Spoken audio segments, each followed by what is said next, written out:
و رسول اکرم بالای منبر برآمدگی بود و مردم از خدا و از پیغمبر خدا خبردار میکرد، از قیامت و از گور مردم میترسانید.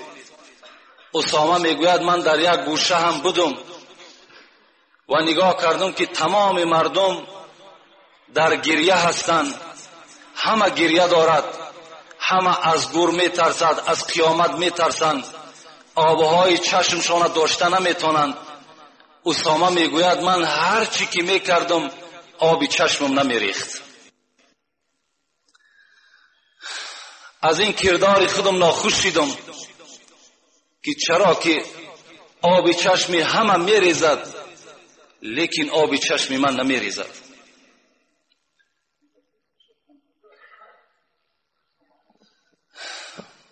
مجلس تمام شد، تنها نزد پیغمبر خدا آمدم. متن حدیث هم ته هست: یا رسول الله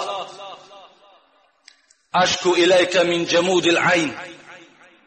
اسامه میگد آمدم نزدش، گفتم پیغمبر خدا یک شکایتی دارم. گفت چی شکایت داری؟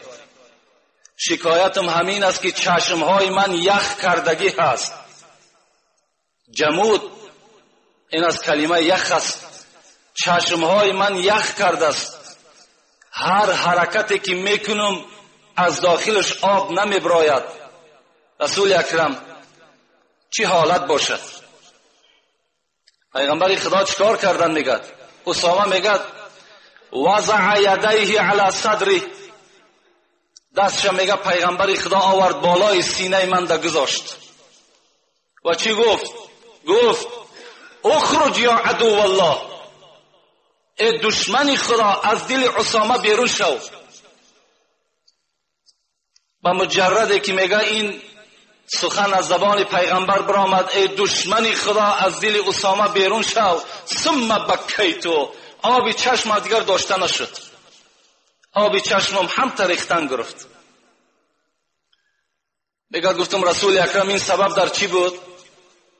در دل من چی بود که تو گفتی دشمن خدا از دل اسامه بیرون شو؟ چی بود در داخل دل من؟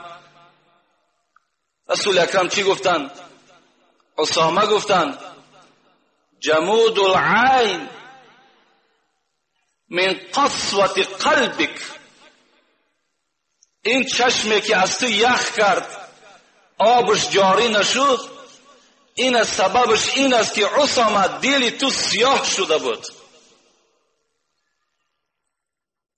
این ابعد الناس من الله القلب القاسی، پیغمبر گفته است بدرستی این که دورترین مردم از خدا کی هست؟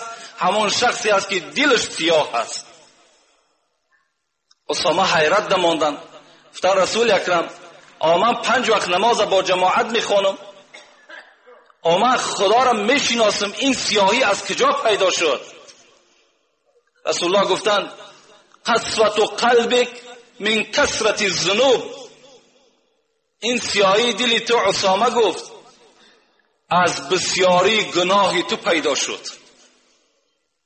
تو گناه را بسیار کرده، تو نافرمانی خدا را شاید در پنهانی بسیار کرده باشی که این دل تو را سیاه کرده است. رسول اکرم میگوید این العبد اذا اذنب ذنبا كانت نکتة سوداء في قلبه فاذا تاب سقل منها فاذا زادت. این ابو هریره روایت میکنه حدیثه. چی گفت از پیغمبر؟ گفت است وقتی که اگر بنده مؤمن گناه میکند خداوند به منزله یک نوگ سوزن واری در بالای دل او یک نقطه میگذارد. وقتی که اگر بنده پشیمان شد از گناه سقل منها، خدا در حال اون نقطه را دور میکند. فایزا زاده، لیکن ناترسانه با گناه را دوام داد، زادت، خدا نقطه سیاه را زیاد میکند. یعنی دل از گناهی بسیار سیاه می شود. در دوام پیغمبر خدا چی گفت؟ گفت میدان اسامه که گناهی بسیار از چی پیدا می شود؟ با چی سبب بنده گناهگار می شود؟ با چی سبب؟